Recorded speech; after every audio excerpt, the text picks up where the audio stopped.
ARPANET a été créé en 1969 par l'ARPA, qui est en anglais l'Advanced Research Projects Agency, alors l'agence pour les projets de recherche avancée du département de la défense des États-Unis.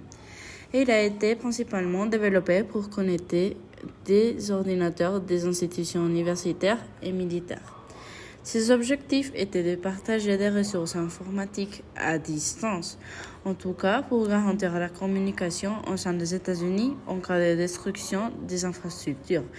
Parce que nous savons que dans ce moment, 1969, on était dans un contexte de guerre froide.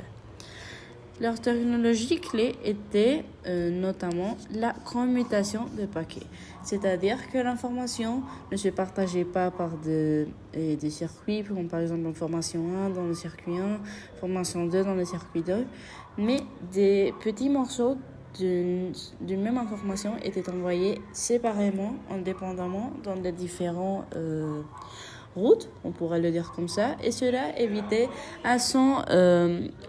de même, dans en même temps, d'éviter les embouteillages, la congestion dans chacune des routes pour pouvoir faire circuler l'information.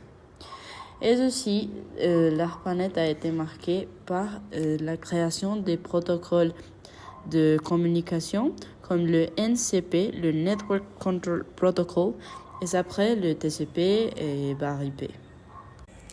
L'ARPANET s'est dissous en 1990, son rôle étant progressivement remplacé par Internet. Son impact historique est très important puisque ARPANET est le précurseur d'Internet et c'est lui qui a jeté les bases des réseaux modernes qu'on connaît aujourd'hui et de la communication numérique.